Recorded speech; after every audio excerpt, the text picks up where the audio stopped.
finish mine. Yeah. Hey, I don't want to talk. Show me to the bank. Let me win you. Hey, bitch. Something. I was like. Look at Myke's face. So yeah, it definitely gave me off. Great opener. It was a great opener. Wow. Yeah, it was a great opener. I was like, okay, yeah, this is definitely on some 3-6 Gangsta Boo shit, because that's how Gangsta Boo would sound aggressive and confident, just like that. So I was love like, that shit. Okay. I like when I listen to female rappers and it sounds like they're gonna punch me in the face. Like, yes. Like I need that. Like I want to feel assaulted. Like that is like I love that shit. I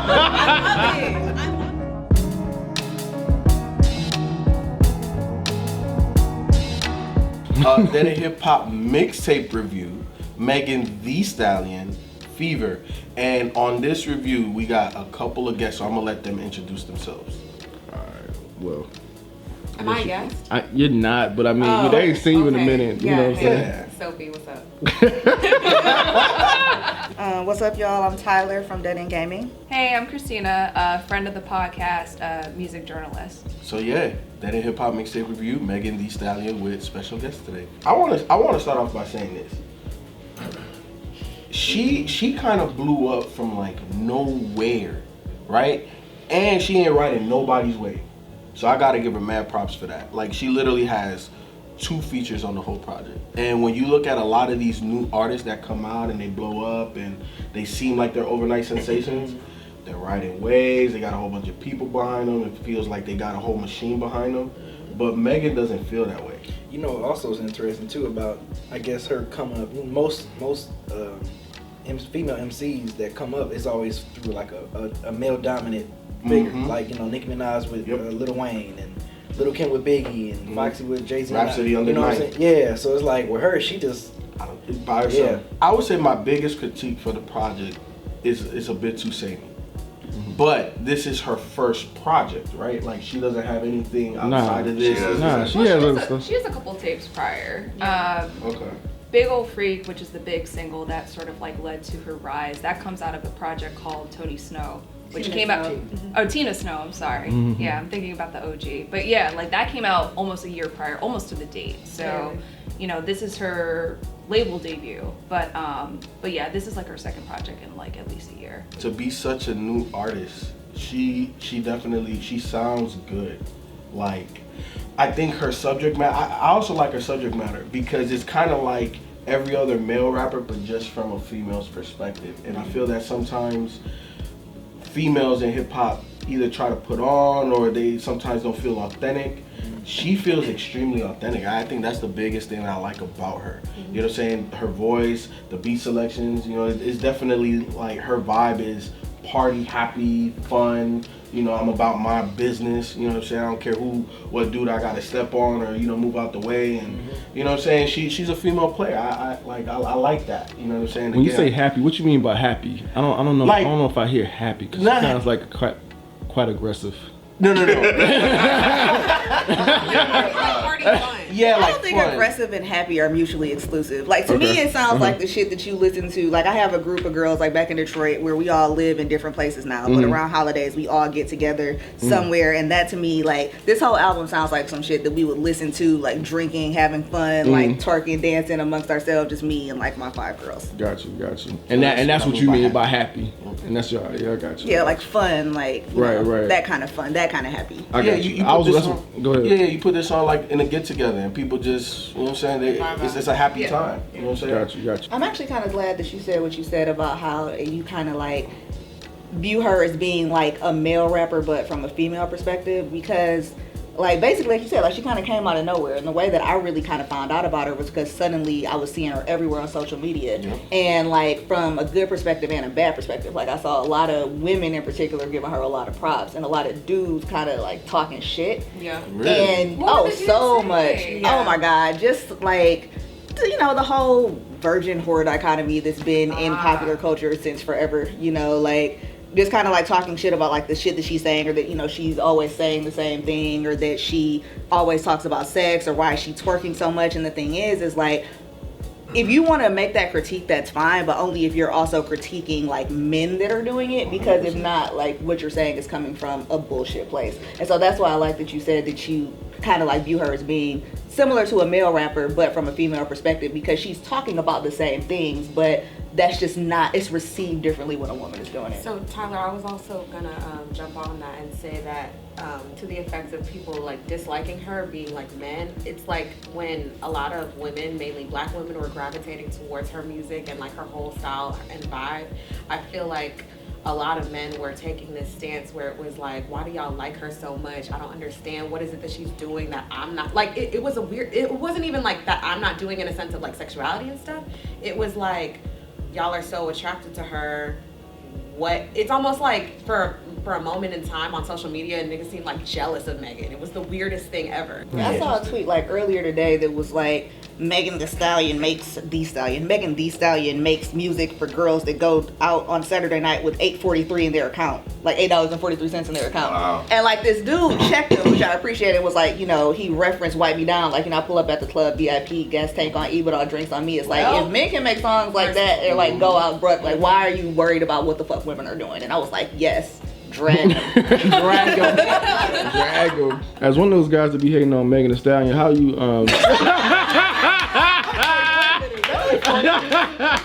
I've never said a single word about Megan Thee Stallion. Nice try though. You're not gonna pull me in this shit. Let them talk. You haven't said anything. I don't have anything to say. I don't like this. Okay. But I don't like when dudes do it either. I don't care. I walked in with literally, I don't have a lot to say. I don't care for when people rap about sex a bunch. I don't like when men do it because I think it's whack. I don't care to hear a woman do it either. It's just, it gets boring. I was bored by the third track. I think she's a great rapper. I see why people like her. I wish she could maybe do a little of variety in her music. But no, I mean, I don't really have a lot to say. I'm one of those people that's like, look, I'm not gonna tell a woman what she's allowed to rap about. If she wants to rap about sex, cool, rap about your pussy, the insides of your pussy, every edge of your pussy, I don't care. I'm just gonna move on. I'm not gonna complain about it, because who cares? It's not made for me. So move this camera on to somebody else. This was one of those moments where I wish I could just lean back. You know when you on the podcast? You just lean back and just like, y'all got it. Yep. That's what I was trying to do. Megan Thee Stallion only came on my radar because of Sophie. That's it. You're welcome. And I had no interest to listen to her at all. I knew that she didn't make music that I would like. She definitely felt like she was, you know, coming right behind Cardi B, so it felt like that sort of thing. And then when listening to it, I heard some Cardi B flow here and there. But I think for me, like me and the missus went out last night, and I put this on when we were going to a friend's birthday party, and it was like 40 minutes. So the ride was perfect. It was like 40 minutes, and you know, she was talking about like Megan, and I was just like, I think she's funny. Like this thing she says is funny to me. Just hearing those sort of lines and stuff like that coming from, you know, from her. It's not anything familiar. We had Lil' Kim and, you know, Trina was out there, so it's no shock value or anything. Some of her lines are just hilarious to me. And she was like, oh, have you heard Big Ole Frea? No. What's that? Why would I hear that? Why wouldn't you? I like this dummies for Megan Thee Stallion, like, course yesterday, and she was like, oh yeah, you should listen to Tina Snow. I like that one better than this one. Oh yeah, for sure. So it's 30 minutes. I listened to Tina Snow. I was like, oh, why isn't she rapping like that on this one? So she has, and this could be the reason, I'm not sure if it's for sure, but she has two personas. I think she raps under like personas. So Tina Snow is like the first version of her, and then Fever is like what she calls herself, like the hot girl version of her. Hot girl Meg. Right. So she raps under different personas, and then a lot of people were also giving her flack because she like knows a lot, I guess, about anime, which people were upset at because dude, girls can't. Why? No, upset like gatekeeping shit. Yeah, like she doesn't really like anime. It's one of those things where she was like, I like anime, and they were like, well, who's this character? And then who's this? If you say you like it this much, you know, doing that whole do that thing. with everything. Right. So even that, like she'll make references about it in her music. So sometimes when she switches her hair up, it'll be like to emulate like a certain character that she likes or something. So anyways, but yeah, back to the music. Like as far as that goes, she definitely does rap under different personas. And as far as the hot girl Meg, I think it's cool for summer. Like, you know, it's kind of like a cool mixtape for summer, but I definitely like Tina Snow more. Tina Snow was definitely like a more well-rounded project. I think it gave you like a better sense into like her overall personality, because she does kind of change up the flows a little bit more. She kind of changes up the subject a little bit more, and even like the production was and even with the production, even with Big Ole Frea, she like does a little bit more of the melodic, the singing, and she kind of like interchanges back and forth. I think of Fever more so as just like an overall mood. Like Hot Girl Meg is, as you said, is like the stuff that you want to play where you're just about to go out somewhere and you're trying to get like really turned up or whatever. I really think of Fever as more so like when she's like out in concerts and she's like pouring Hennessy into like girls' mouths and like things like that. That's what I think of a Fever. It's just like it's just like the turn up move, and it's all like uppers. The Fader, she talked about like how like a Lil Uzi Vert might be able to get away with being like a little lax with flow, but she's like so like in the pocket all the time because she feels like she can't really like she can't slack basically. My favorite line, like as soon as I heard it, when she was like I'll knock the shit out that bitch like an enema. That's really hard. You got some lines on here, but I'm not like you, Myke. I can't remember. On the forehead to disrespect the girl. I was like, that's disrespectful as shit. That's it. I'm gonna put my pussy on your nigga forehead. Yeah. Yeah. There's a lot of lines like that. What's her affiliation with Juicy J? Cause she always like throughout a couple of the tracks was like, what does Juicy say? He produced those. That's like his tag He produced 4 of them for the record. Okay. The same way Which is you why like, I got a 3-6 Mafia feel from this too. Like, she it's definitely Southern. Yeah. The thing is like everything that I know about Megan Thee Stallion I've learned in the past like 3 weeks, right? So I'm not an expert by any means, but I know that in like things that I've seen online and stuff like that, she's referenced Pimp C and like all of them as being like huge influences, and also 3-6 Mafia. Right. So it kind of makes sense like with her whole vibe. And that's what I was gonna go back to that with Ken. I know you had mentioned like Trina, stuff like that, Lil Kim, but I more so got like a Gangsta Boo, Lil Chat vibe. I do too. That's fun. Right, yeah. So like she's like a mixture of them both, or all of them together, or whatever. Because you know, Gangsta Boo had flow like that. You know what I'm saying? And she just could ride a beat the same way she can. But you said you was about to go on that beat. Yeah, I was just saying like that. Like that was what I picked up from this part. I'm like, oh shit, it's just like Gangsta Boo, Lil Chat, like that. Because I was during that 99 through like 2002 era, I was big on 3-6, so I liked everything they was doing at the time. You know, Juicy J and DJ Paul and Project Pat and them. So listening to her, I'm like, okay, yeah, because Gangsta Boo was confident. Megan is very confident. Like, I think she almost got you on saying the word bitch. If y'all know. Like Tyelerr, when she goes live on Twitch playing her game, she always say bitch, and like on Realer, when she started doing that hook and shit, like I keep it real and real, fuck all the critics, and like bitch, something I was like, bitch, I like that one too. The way she started that album off with that song, I was like, oh, okay. The reason why I started hearing about her because those little freestyles she used to be doing. Yes. I mean, they always go viral. But I will say, for a little bit of background for those of you who don't know like that much about her. So her mom used to be a rapper. And I feel like this is a reason why a lot of people feel like she came out of nowhere, but she's kind of been into the whole like industry before we really knew about her. She said that she came up, I think it's from like an interview. She said that she was like 18 or like 17, 16, whatever. And she started following her mom in the studio and listening to her and listening to her flow and stuff. And she started rapping on her own and writing. And when she showed her mom her lyrics, she was like, get that shit the fuck out of here. You not about to, like, cause it was overly sexual. And she was like, you are 20. She was like, 21. No, she was like, nah, fuck out of here. So I think she said, she was like, once you're 21, you could do it. But, and then her mom started coaching her and this and that and the third. But I think Q-Tip is her Q-Tip said he was executive producing Fever. I'm not sure in the credits it doesn't really say that, but like at least in like the Fader interview he said he was executive. I know they're close. Fever. She says that she always runs things by him, and when he says that it's good, she's like, okay, I know I did a good job. Cool. Yeah. Who's her mom? Do anybody? She actually passed away in March of this year, so just like a couple months ago. Her name is Holly. Hollywood was her name. Again, this is all stuff that I've learned in the past, like really this morning. I wanted to like, kind of like look up some more stuff about her to get a better sense of who she was and like where this project was coming from, especially before I came on here. Does she have a male fan base, or is it mostly female? Well, Because I would think she couldn't blow up that quickly without having some sort of male base, just because it's a male-dominated industry, obviously. So I'm just kind of curious as to what the demo is. I wonder if a lot of men are gonna gravitate towards her, because men gravitated towards Lil' Kim, but that was because she was an anomaly at the time. There weren't a lot of other women that were doing that. Now that we're kind of more acclimated to that, I was just kind of curious if a lot of dudes were jumping onto this. Yeah, because they gravitate towards Cardi, I think.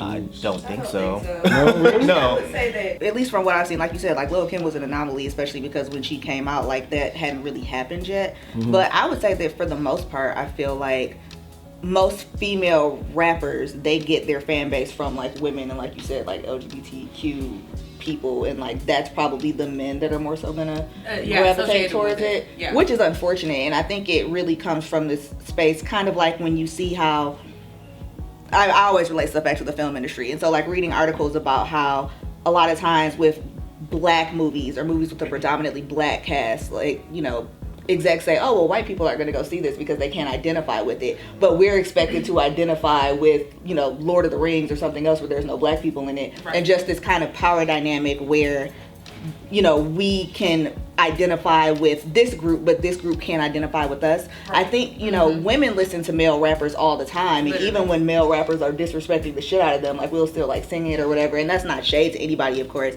but I'm just saying I think that happens way more often than men feeling comfortable or feeling like they can identify with what this woman is saying, and like they're not going to be rapping like I'll knock the shit out that bitch like an enema, because I just feel like they can't like really get in there. Not even that, just stuff about like, oh, my pussy this, my pussy that. Like most dudes aren't gonna rap that because they're not gonna feel comfortable with it. And so I think that it's kind of one of those things where like women have to identify with that experience more, so we're a little bit more likely to listen to male rappers than like men are likely to listen to female rappers. And I've seen men say that like online, that they just say like, oh, I'm not gonna play this, like I can't, like what the fuck do I look like, or blah, anytime, blah, blah. right, even the other night I was out at some like movie night or whatever, and after we were playing games and stuff, they were like, put on some music. This guy was just like, yeah, put on Megan Thee Stallion. And I was like, okay, like you like her? He was like, nah, I said that for y'all. Like, what?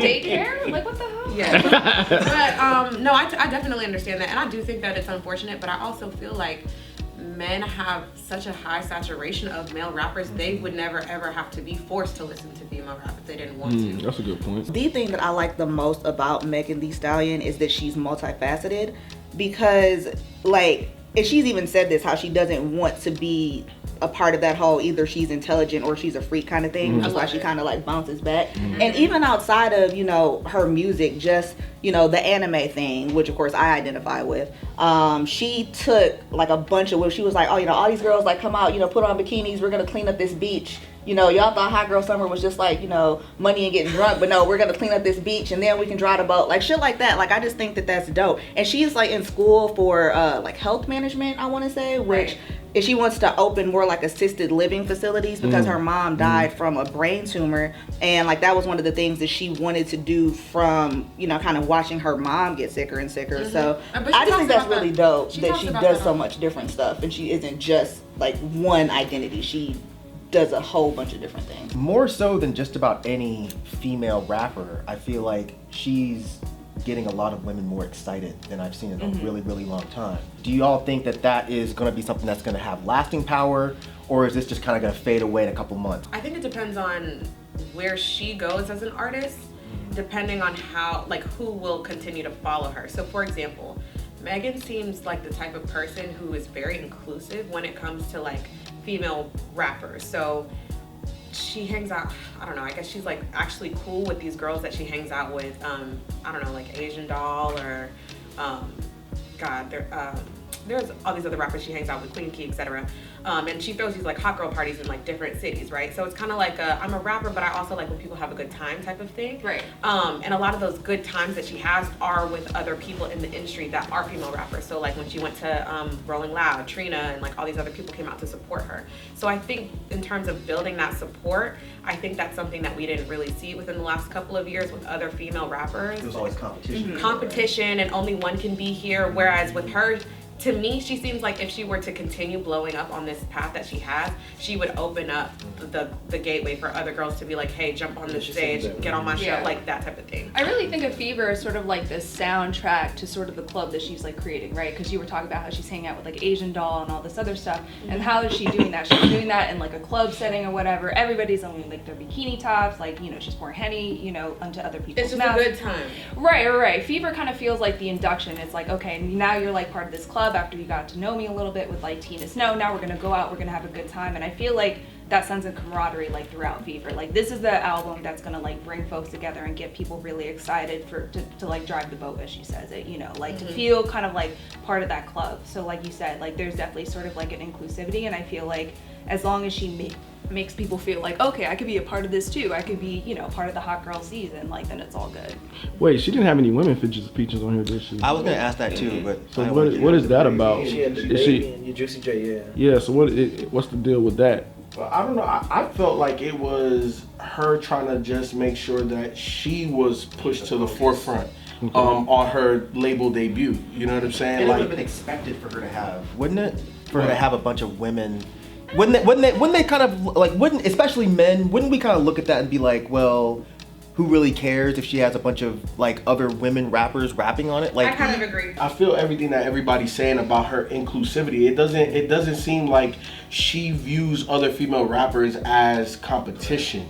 You know what I'm saying? It feels like she is gonna be one of the few that's gonna be on this major platform that's going to be very inclusive. She want to bring other women on, but at the same time, I do kind of understand why she didn't. I think that she didn't do it on this because it's her first project. Yeah. You know what I'm saying? But it's not her first project. But it's her first major push.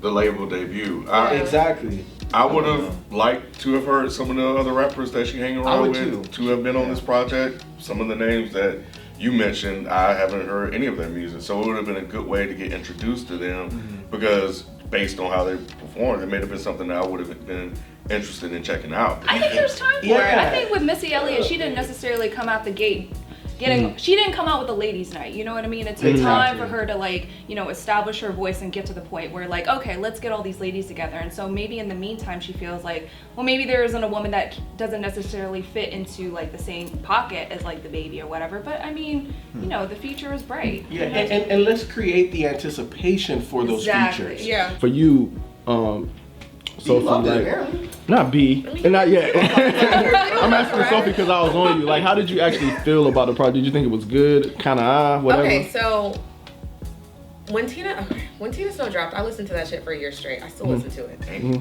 I probably listen to Stallion Freestyle once a day, like once a day. On average. So obviously I was excited for it to drop. You know, she released a snippet of Reeler and the whole video and stuff. But when I first heard it, again, I'm thinking I was gonna get slap me in the face, beat my ass, Tina Snow. And this was more like fun party, shake your ass, you know, Megan Thee Stallion. There's one thing that disappointed me. I feel like the production was not as good as Tina Snow. Not in a like, they didn't mix and master it well. It was just kind of like, the beats are so repetitive. I wanted to see more diversity on the actual beats. But it did take a second to grow on me. It was like my first listen and I was just kind of like, what do I do with this, you know? Because me sitting in my room listening to that, I'm just like, all right, what else, you know? But it wasn't until I started hearing the other songs like in the car or out or like at, you know, some type of gathering that I was like, okay, I like this song, all right, I like this song, I like this song. Right. I do feel like there's probably 2 or 3 songs that she could have not included on the album. I don't really like when female rappers do that whole, I'm obligated to do this singy weird shit. For the people who... Best you ever had? Is that the... Yeah. Those two I felt like trash. Absolutely not. And they didn't you know fit the rest of the vibe. They didn't. But you know, there are some people who live for that type of shit. So I get you're catering to like, what, 30 people? Whatever. I don't care. Whatever. Yeah, I mean, some people like that shit. I'm not one of them. I want to feel like I'm being assaulted. So, anyways, But yeah, I mean, I feel like there are 3 main songs that made me feel that way, and then everything else is just like something that you can definitely shake your ass to. So I'm happy with that. Did you like Weak Ass Bitch?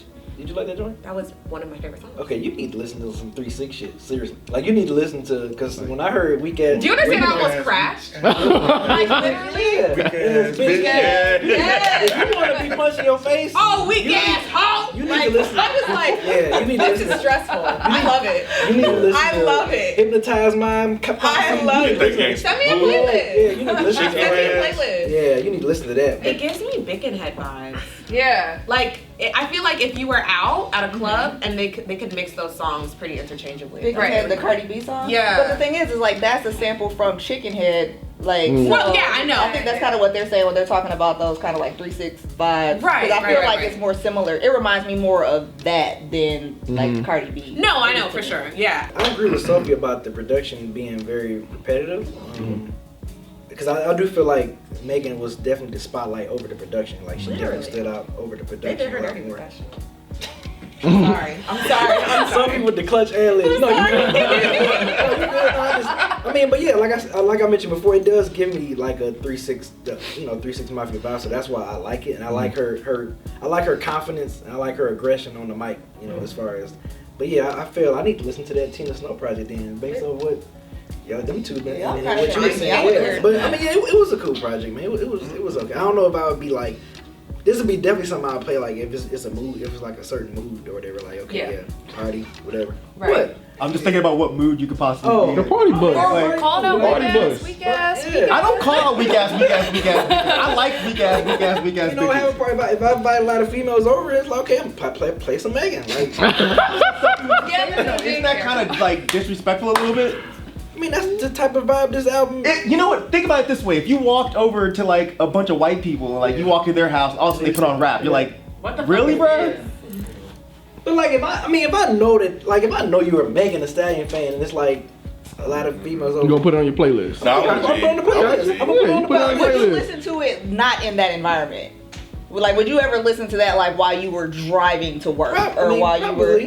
Probably with certain sound You system. a damn. No, he's not only a damn lie. You are a goddamn lie. You are not driving to work listening to Megan Thee Stallion. Just putting it to Realer. work? Just Putting it to Realer, work? right? Weak ass bitch, cause that's Yes. Project Fat. He said yeah. Yeah. I play the Run Up Freestyle. Stop trying to dig, bruh. You got 2 tracks. That's cool. I play the Run Up Man, let Freestyle. B live, man. I'm not saying. I'm just saying I don't believe him. That's all. Let B live, I'm man. just saying I don't believe him. Can you please send him a video of you listening to Weak Ass? Please do. You know I'm putting that shit on Twitter. That's Project Fat all day. So I bump that. So yeah. That's hilarious. Motherfucker. You a lie. Goddamn lie. Bitch. What about you, Tyler? From an aggregate standpoint, I would say that no, I dug it. I mean, it's kind of like I said earlier about how like it reminds me of some shit that I listen to with my girls hanging out, or like I listen to getting ready in the morning. Like sometimes when I'm getting ready for work, I'll be like listening to music, kind of getting hyped, like twerking in the shower, and usually I do that to like Slipknot. But like I can totally Good night. That is hilarious. But I can totally see myself like turning. Yo, I live on the same playlist. Can you send this to me? But I can totally see myself, like listening to this in the morning, like getting hype, or like I was listening to it when I was driving here this morning, and I was listening to it, and I like found myself kind of like tapping the steering wheel, like singing along with certain shit. I do agree with you all about those 2 songs. Like I feel like they kind of slow the momentum down. Totally. And of course, on one hand, you don't want everything to be exactly the same. Like you want to have that variety, but I don't know. I just didn't feel like they were super strong tracks, and they kind of took the momentum down. Like that, the best you ever had song. But she's like, yeah, I cook his meals. I'm like, wait, so are we having a hot girl summer, or are we cooking niggas meals? Like I needed to like, which one are we doing? Shit out of here. We can't get a Pop-Tart? You can toast your own goddamn Pop-Tart. What about that? Pop-Tarts last night. Wow. Tyelerr does not have a problem cooking anybody's meals. I'm just saying that I feel like it doesn't go along with the rest of the vibe, because the rest of the vibe is like, fuck these niggas, where's my money, and like that song, I don't know, it just doesn't, to me it doesn't fit with the rest of what she's doing, and so it feels kind of out of place. Sure. But other than that, I mean, yeah, like I said, it's a fun album. It's like the type of shit that I would want to hear drinking with my friends or doing hood rat shit with my friends, as they say on like track 2, which I really love that she quoted that meme because it's always been one of my favorites. On some hype fun shit, I feel like this is definitely kind of a summer vibe for some fun drinking. I don't usually drink Hennessy, but if I did, like, huh? I usually drink just bourbon. That's me. I think after a couple of listens before Tina Snow, this was one of those moments where, remember we had that discussion about me paying attention to like what's going on in hip hop culture, even though I may not necessarily rock with the artist on the album, but I just sometimes become interested in the movement that follows them, and she's definitely been on the rise. Again, Sophie was the catalyst for that. So for me, it was just seeing her come up this way got me interested after listening to the album, because after listening to the album, it was like, the rapping really wasn't all there for me. And then, like I said, I turned around and listened to Tina Snow, and I'm like, okay, wait a minute, this is a whole different rapper. And I'm like, so that ruined Fever for me, because I'm like, okay, Tina Snow is way better than Fever. Fever sounds, I guess now that you guys said it's more of a summer vibe and it's for, this particular season, I can understand it. But after that, I was like, okay, it sounds like she's trying to, like Cardi B's album, it sounded like you're trying to put together an album that had Best You Ever Had, that would appeal to a certain demographic, and then all these other tracks. So it didn't feel like her to me after hearing that first project. Like, to you, does that make her seem versatile, or just like, oh, this is weaker than the other project? Like, do you look at it as like, okay, oh, this is two weaker different... than the other project, yeah. Okay. I would agree with that. Really?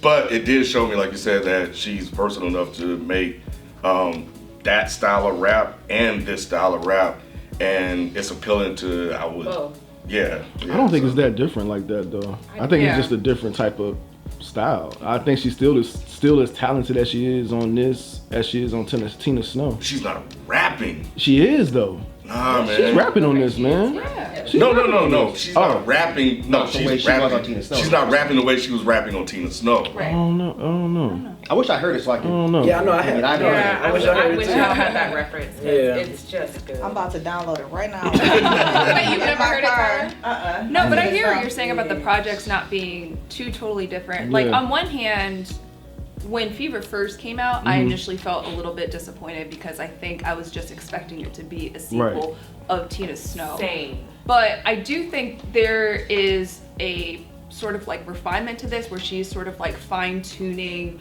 the sort of more ratchet aspects of her. And so like after some time, I think once I gave Fever like a really good shot, I actually started to really like the project. When I started to kind of like let go of my expectations that sort of came with Tina Snow, I think that's when I started to like the project like a little bit more. Like yesterday, I was like cleaning my bathroom before some folks were like coming over, and so I'm like scrubbing off some soap scum to like Fever and stuff, and I was like, yeah, you know what, I can really get with this because it, to me, like the pace, it's definitely meant for like more of like a social setting. Like it feels like a workout, like it feels like a twerk out basically. And so like once you kind of come to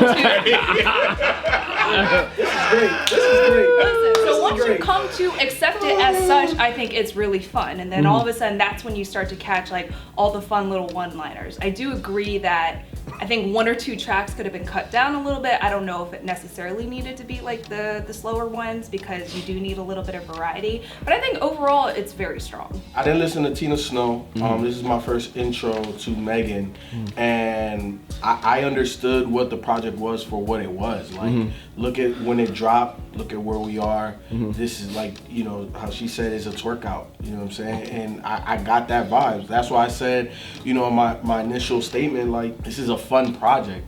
You know, like, I don't know if it's something that like I would just be like, oh, I gotta listen to this song. You know what I'm saying? But for me, it's like definitely I'm bumping this in the whip at a party, regardless if it's dudes, chicks, it doesn't matter. Like, this is the type of music that you play if you want to get the mood right. If you want people to dance, you want people to have a good time, you got some cognac or bourbon or whatever, you put this shit on, people are going to be in a good mood. You know what I'm saying? So I understand it for what it is, but from like a personal artist relatability factor, again, I respect her, but she ain't talking my language. So that's the reason why I don't know if there's like, I'm gonna go back and be like, yeah, I gotta listen to this. That's she love language, bro. Pussy in your mouth, pussy on your face, pussy in your arm, pussy on your elbow. That's not your love language?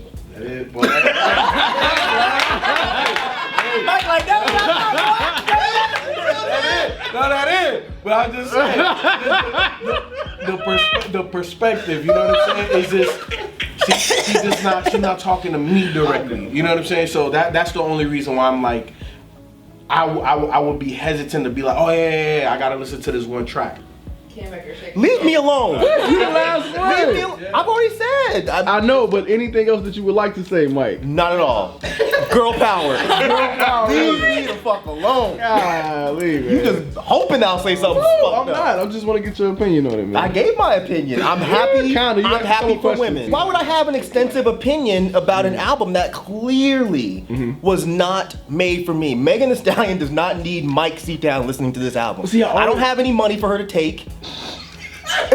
Her threatening me with sex is not a scary thing, so there's nothing for me to get from this. I like the aggressive attitude that she has. I like the confident attitude she has, but there's nothing for me to pull from this. It's cool, but it's just not for me. Thriller, the opening track, and probably Cash It. It goes hard. Like the way that she rides the beat.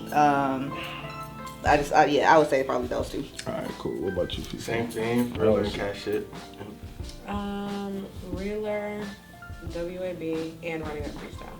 Okay, got your Feefo. Yeah, Realer and WAB. Realer and Pimpin'. Well, y'all convinced me on WAB. So I'm gonna go with that. I'm gonna go with Simon Says, because when I heard that track, I was like, Simon Says has been a freak all this time. I was like, wow. And Sex Talk. We haven't talked about Sex Talk, but I know, yeah. I like Sex Talk. I like how it fits in on the album. Yes, absolutely. I'll go Realer, and I think I liked Shake That. I think I like that one. That's the one she's talking about getting her ass eaten. Yeah. Get my ass ate. Make that ass shake. That one. Yeah. I think that was like put that ass on him, fuck his ass up or something like that was the line. Yeah. That shit. That Look at was Mike's fun. face. That That's shit the was fun. one. That's the one. Get your ass ate and make it shake. Fuck that ass up. Fuck that ass up. Were you doing it like that in the car? No, absolutely not. I was not doing that. Hey, I was not doing the dancing in the car. You watching, Meg? The only thing I'm gonna say is don't allow the label to control your career. Be that artist, have control, take risk, and I'm excited to see what kind of like how big your platform gets, because I think I have a suspicion that you're probably gonna be one of the bigger artists out. So I'm excited to see your progression.